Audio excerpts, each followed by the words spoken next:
On behalf of the Board of Directors, the Department of Tourism and Investment, and the whole family at Weyland-Yutani, welcome to the 2205 Conference for Human Innovation. And welcome to Tobler 9, where better worlds are born.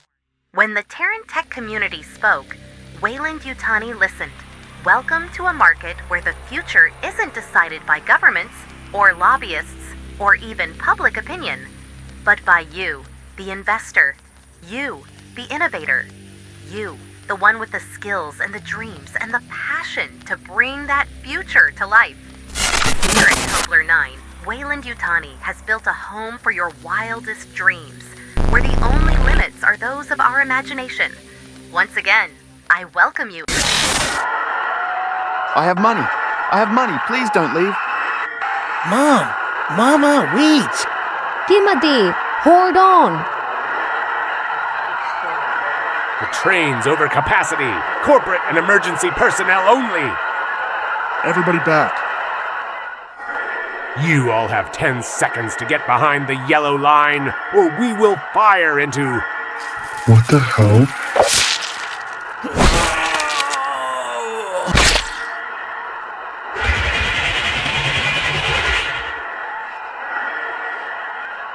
In 2122, the multinational corporation Weyland-Yutani diverted its commercial towing vehicle, the Nostromo, to the moon LV-426 to investigate a potential distress call. The mission was a ruse, intended to secure specimens of a dangerous alien species known as the XX-121 Xenomorph for research and profit. The crew of the Nostromo made contact with the XX-121 with tragic results. In 2179, the Weyland-Yutani terraforming colony known as Xenomorphs overran Hadley's hope. An attempt by colonial marines to rescue the colony was also met with tragedy. In 2200, an anti-corporate terrorist organization attacked Weyland-Yutani Research Station Epsilon, inadvertently freeing several ovomorphs and an incubating xenomorph known as the Alpha. The company initiated the station's self-destruct protocols to hide the evidence. There were 2 survivors. 2 years later, Weyland-Yutani used xenomorphs to sabotage a United America's terraforming colony, operated by members of the anti-tech church called the Spinners. Nearly every colonist, as well as a full battery of Weyland-Yutani defense agents, was slaughtered. Now the year is 2217. Following rumors that Weyland-Yutani's ambitions for the 221 had grown well beyond bioweapons, the planetoid Tobler 9, Weyland-Yutani's research and development hub, has become a world of irradiated, overgrown ruins. Another world turned on the altar of the alien organism. Who's next? Present day in the future, the planet is home to a diverse array of exotic plants and breathtaking landscapes. 4 human-like beings, synthetics, are introduced: Eli, Astrid, Nora, and Seth.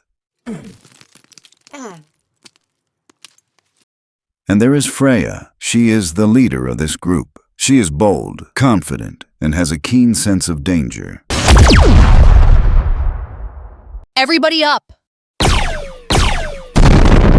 The organics have found us. No. Wait, don't.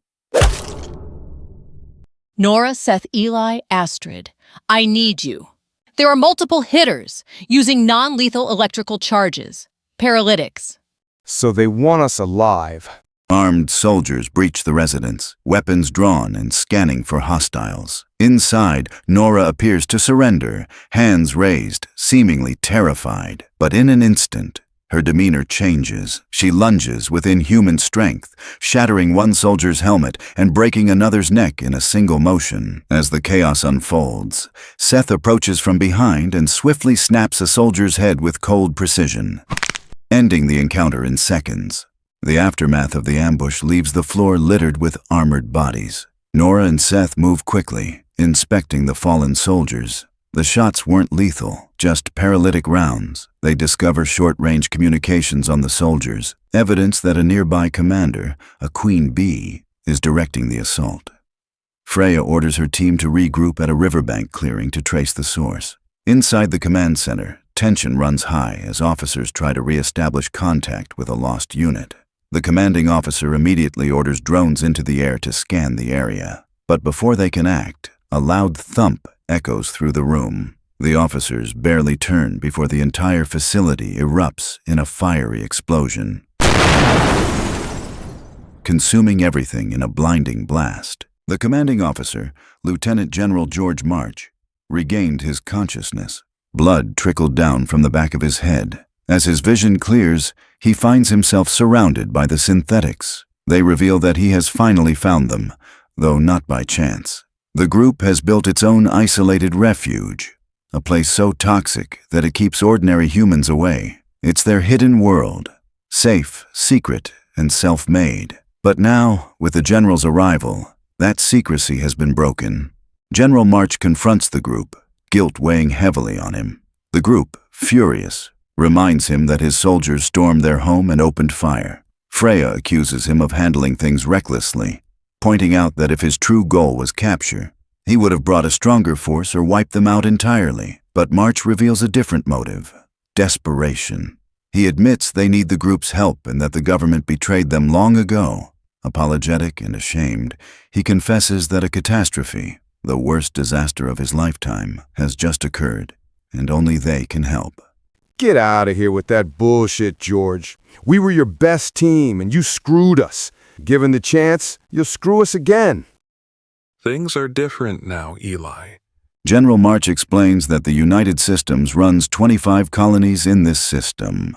Between them, that's 1.4 billion souls. The agricultural complex on Demeter 2 is by far the biggest. It dwarfs anything Weyland-Yutani ever had. It's crucial to our foothold here. 2 weeks ago, an experimental nuclear reactor on Demeter 2 suffered a catastrophic failure. The radiation can't be counteracted with the usual treatments. It's a death sentence for anyone exposed. We evacuated everyone we could, but millions are still there. If we lose Demeter 2, 1 billion people will starve or be displaced. We're looking at systemic famine and economic collapse across all 25 worlds. I don't know what you want us to do about it.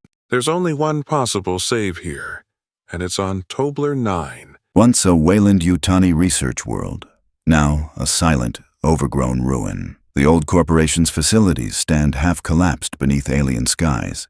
A quick disclaimer, everyone. If you want to know what happened in Tobler 9 and the Eurydice incident, check out Alien Revival. And if you're enjoying my content, don't hesitate to show some love and support. Thank you. Weyland-Yutani once developed projects too dangerous for Earth. Experimental technologies and weapons that defied every ethical boundary. Chemical warfare, bioweapons, nanotech pathology, and gene splicing. According to Intel, what happened with Eurydice and at Spinner Colony wasn't isolated. It's the same tragedy that unfolded on Tobler 9. Xenomorphs. The organisms that Weyland-Yutani once sent to Tobler 9 survived and thrived. Now, deep inside the hive's tunnels, the creatures rest in the shadows, waiting. George briefs the team on the true reason Tobler 9 matters. Buried in its ruins is a Weyland-Yutani bioweapon project that produced a serum capable of resisting lethal radiation. If recovered, it could save Demeter 2 and over 1 billion lives. But Tobler 9 is a death zone, completely overrun by the alien organisms. No human could survive there for more than seconds, except synthetics, whom the creatures tend to ignore. George reveals that Congress wants to reinstate the synth team, the STEEL team, but the group refuses. Their years of being treated as expendable property under the U.S. command are over. They're not soldiers anymore. They've left the war behind. Now, they only see themselves as a family. George delivers one final offer, a promise that could change everything. If the synthetics accept the mission to Tobler 9, the United Systems Security Council will grant full citizenship to any synthetic who wants it. For the first time, they could be recognized as equals, not machines. The room falls silent as the weight of his words settles in. Seth and Nora glance at each other with a faint spark of hope and rejoice. Freya asks what they would be retrieving on Tobler 9. The answer was chilling. Records show Weyland-Yutani created the radiation-resistant serum using genetic material from the alien organism itself.